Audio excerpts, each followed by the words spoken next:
Right, I'm here with Mr. Paul Jones. We're waiting on Woody. Welcome to the channel, everybody. I'm here down at the LIV golf event. I've only just gone into the car park. Actually, it's took about an hour to get from the main headquarters of JCB to the actual car park itself.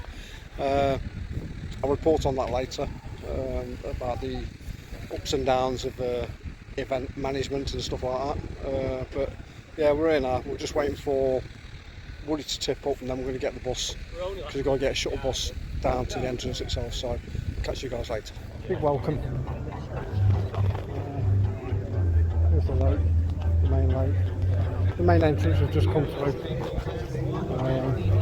This is where it starts to get a bit loud, but it's actually been quite horrendous, to be honest.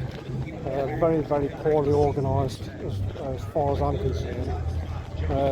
They didn't open the parking until 11 o'clock, even though it doesn't kick off till 2:15. But they didn't open the gates until 12. Which I think is absolutely unbelievable. They could have done a lot better. They could have done a lot better with the parking as well. This year, good enough for second place. I'll report on that later. 17. So the tee box is further up there. We're going to try and get up there from when Woody gets here.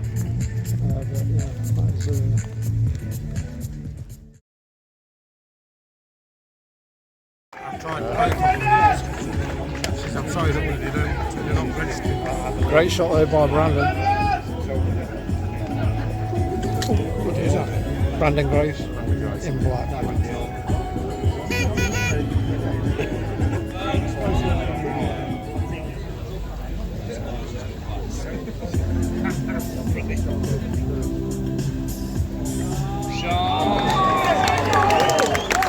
Great shot.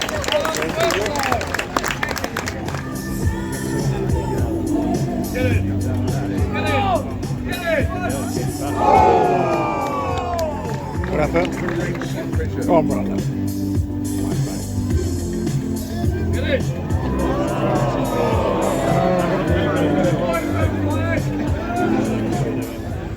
Well, that's the first tee.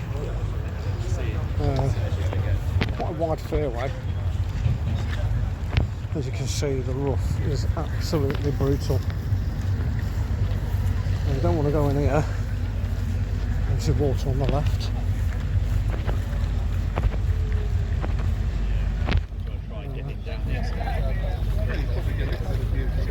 The green is over there.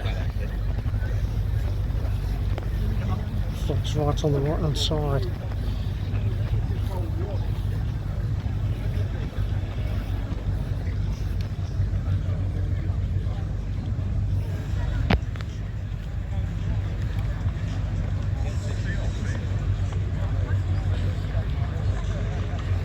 Not sure who's teeing off now. I'll have to check.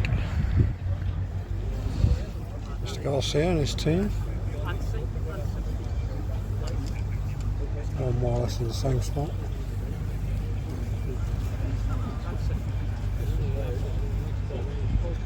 There's rangefinders out, which I can now use.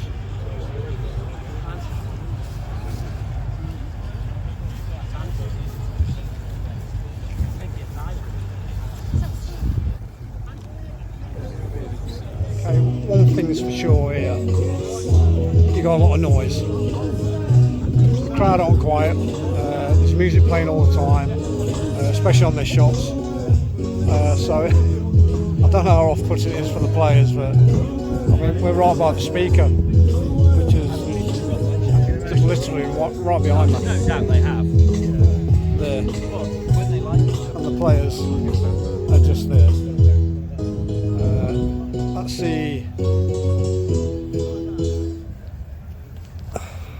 That's the 18th tee box down there.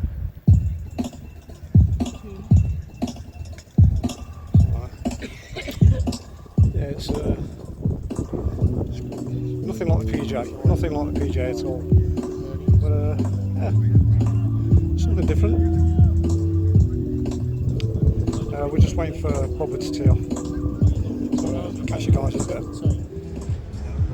17th, par 3 ironing green. Got a stand right next to us. Might get into the stand and see who's coming next. But I thought we'll all put in out. Yeah, one hole that I'd love to play.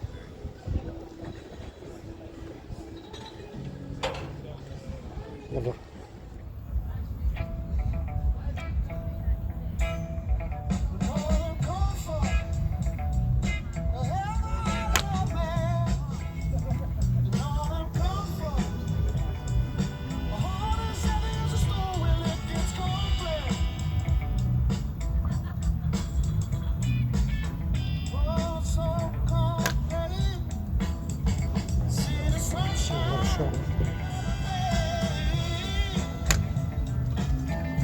Oh, what a shot. All over it.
Okay, so that was my first experience at LIV Golf.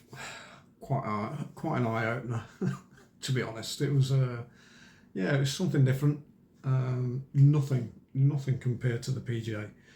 We spent most of our time on the 14th hole. I did most of my filming there on the 14th, which reminded me of the 16th at the Phoenix Open. And we're throwing all cans of beer onto the green if they ever get an hole-in-one. They didn't while we were there. Which was a shame because that's probably exactly what had happened. The beer was flowing there. It would have been mental. I filmed Brooks Koepka. He birded. I think himself and Graham McDowell was the only one that birded the holes.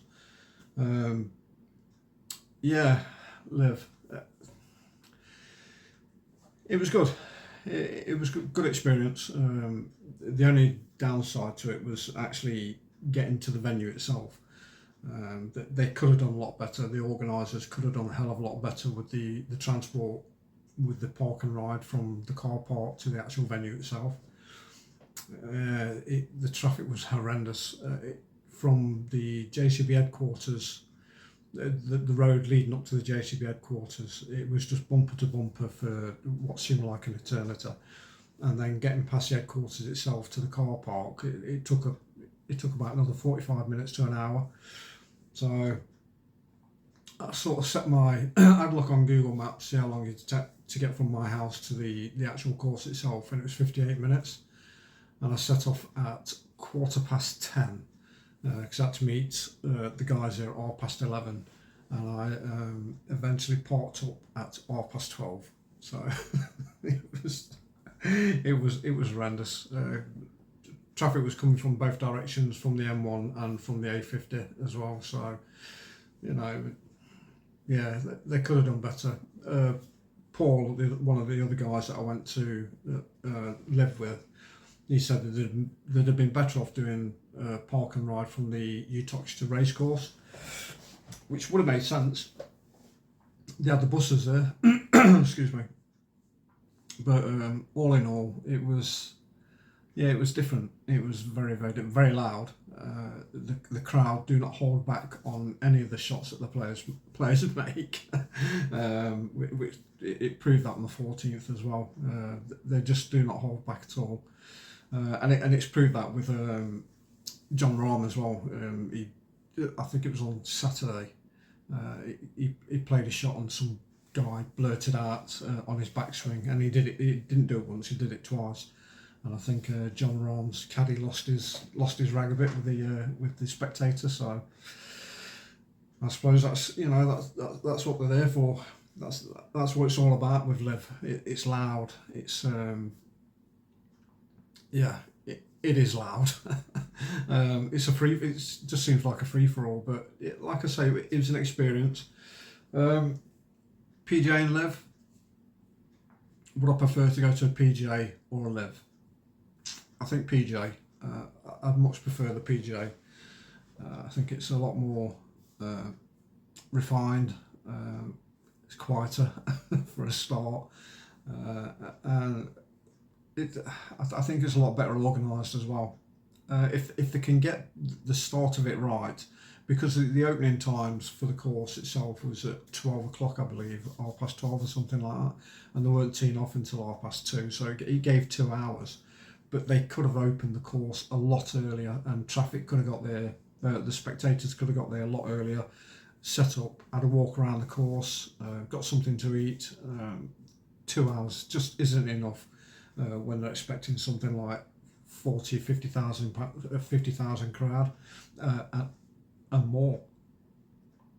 But it was a good day. The weather was great. The course looked absolutely spectacular. It really did, and it's one on my bucket list. Doubt will I ever get to play it, because you've got to go there either by invite or corporate days. So yeah, but that was my experience of LIV. Hope you enjoyed the video. Like, subscribe, and leave a comment if you want. And I'll see you guys tonight. Cheers.